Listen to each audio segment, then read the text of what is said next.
In this lesson, we are going to talk about starting seeds indoors. Yes, that is right. I'm going to teach you the very challenging superhero power of starting your salad indoors before you move it out to the garden. Now, I have to say, this is one of the most difficult, I think it is the most difficult way to grow your salad garden, because what you're trying to do is recreate nature inside, which is kind of hard to do. But I'm going to show you how to get started so that you can do this in your own space. And I just want to let you know that it's challenging. So if at first you don't succeed, you know what to do, right? Try again.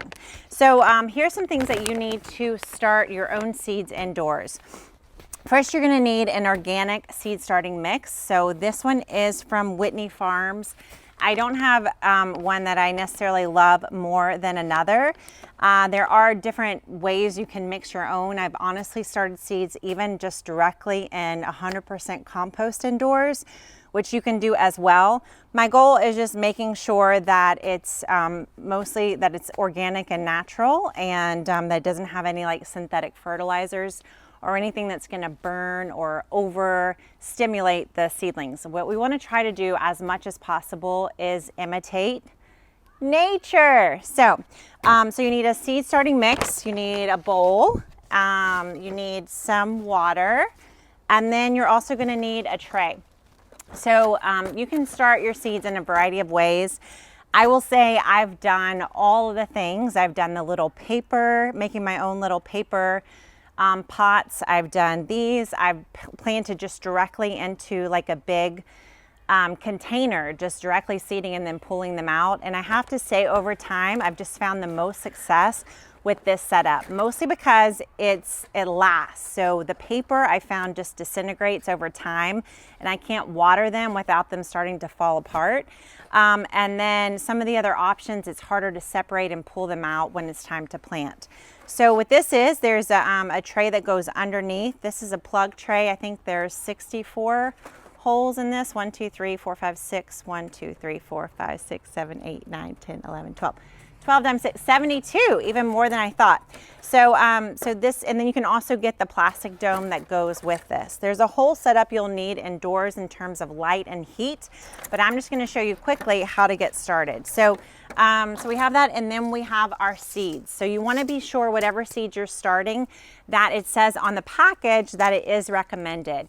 In general, these are going to be for your large and long plants, so things like cabbages, kales, and collards and mustards, and also maybe for some of your medium-sized plants like a Swiss chard. In general, your short and small plants are not going to be started indoors because they're not going to transplant as well, and oftentimes you'll see on the seed package that it says not recommended. For those plants, you want a direct seed, okay? Okay, so I have cabbage seed. This is Savoy cabbage, and it's arborvitae or something special like that. This is from Botanical Interest, and it actually says recommended start inside, and even you can do 4 to 6 weeks before transplanting outdoors in the summer. The ideal temperature for germination is 75 to 85 degrees Fahrenheit. Then it even says that you can sow in fall for a cool season harvest. All right, so now what we're gonna do is take our seed starting mix, put it into the bowl, and we're gonna hydrate it. So most of this is, usually when you buy a seed starting mix, it's gonna be dried out. It's 88% peat moss. So I generally try to stay away from using peat in the garden. I don't use peat in any of my raised beds or potting soils or things like that. But this is one of those rare cases where I do end up using it just because it's so effective for seed starting. So there are more sustainable methods, and there's arguments. So some people use cocoa coir in place of peat moss, which you absolutely could do. But then there's arguments on the other side of, you know, the sustainability of cocoa coir as well. Basically what you need is an agent in here that's not going to be too wet. You want like a drying agent, and that's what peat moss is. It drains really fast. It gets the seeds nice and wet, but then it doesn't hold that moisture. So what I'm doing here is just working the water into the seed starting mixture. Basically what you want is that when you make a fist and squeeze, it stays together but doesn't weep water, you know what I mean, where it's not soaking wet. So this is almost there. Probably this edge over here needs a little bit more water.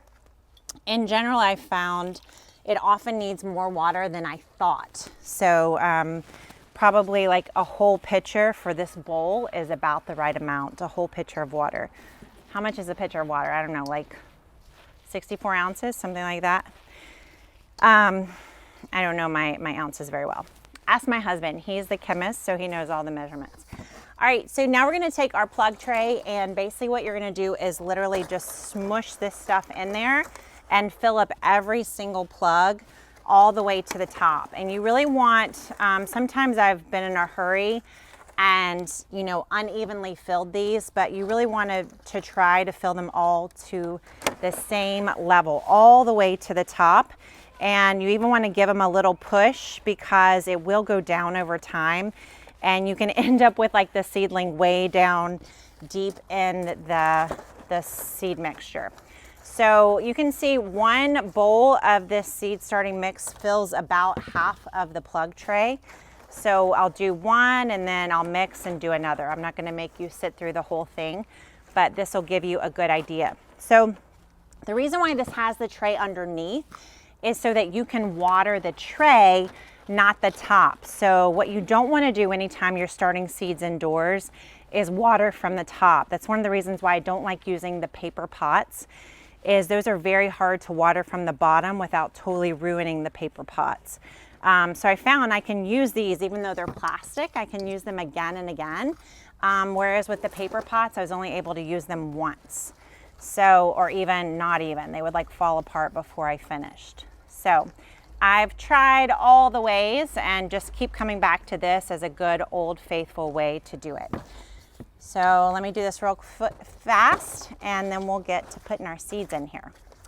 So like I said, what we're trying to do is imitate nature here. So you have to think about all the parts of nature, right?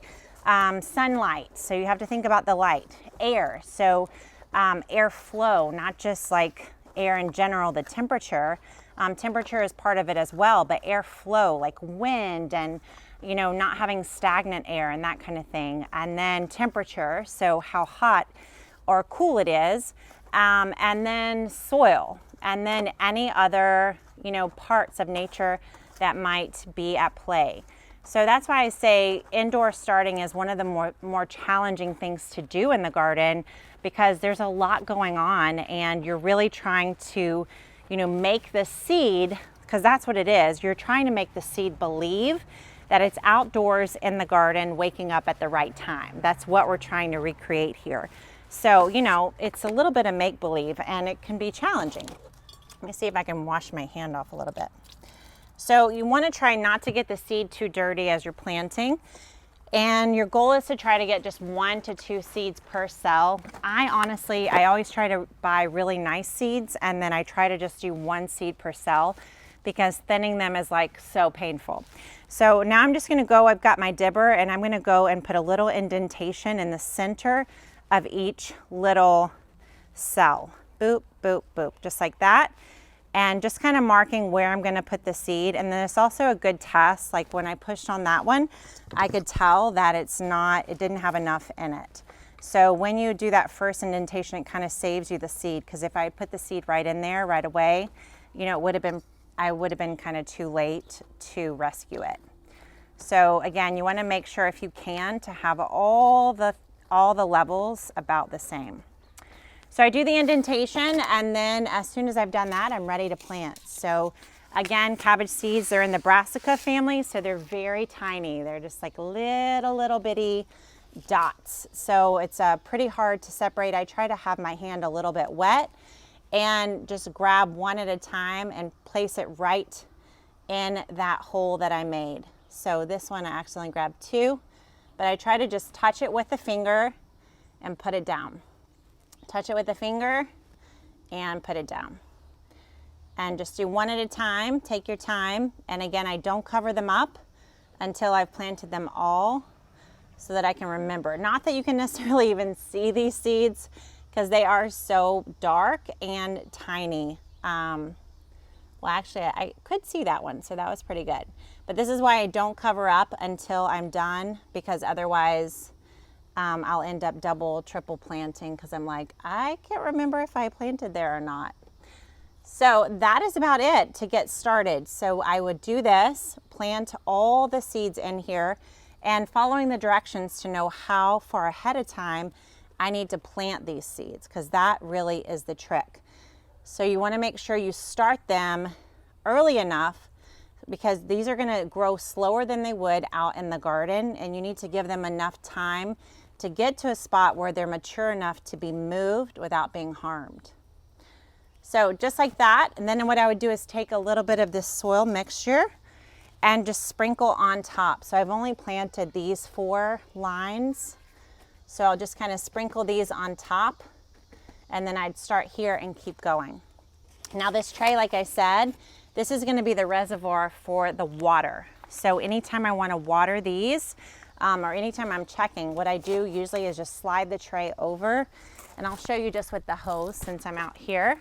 But I would just spray like that, fill up the bottom, say, inch or so of the tray, and then you just place the seed starting right down in there, and that water will kind of spread out, and it just gets pulled up from the bottom of the soil, which is awesome. It's just the way you want it to go. That's it. So if you have a dome, you would put a dome over here to help the seeds start to germinate. It comes with a little plastic clear dome, but you want to make sure you take it off right as soon as those seeds pop up. Otherwise they'll suffocate. They'll be like in a, they'll just sweat and get too wet and then wilt. It'll be so sad. So I honestly, sometimes I use the dome, sometimes I don't. If I'm super busy, I'm not sure I'm going to be able to keep up with them, I'll just let them sit out like this. But then they do have to be under lights and exposed to some heat, because remember, they want to know that the temperatures are like they would be out in nature. So again, you'll come back, read the directions. This says to start 6 to 8 weeks before your last frost date, transplanting 2 to 4 weeks before your average frost date. So basically they're asking you to give it about 4 weeks. So they want you to have these cabbages growing under lights for about 4 weeks. So this is the simplest way to get started. Like I said, you could do a whole course just on seed starting indoors, because it is that complicated. But if you want to start some large and long plants on your own, this is the simplest way to get going in your own salad garden. All right, I hope you feel inspired and ready to plant those seeds indoors, getting a jump start on your salad garden season. Thanks so much for watching, and I'll see you next time.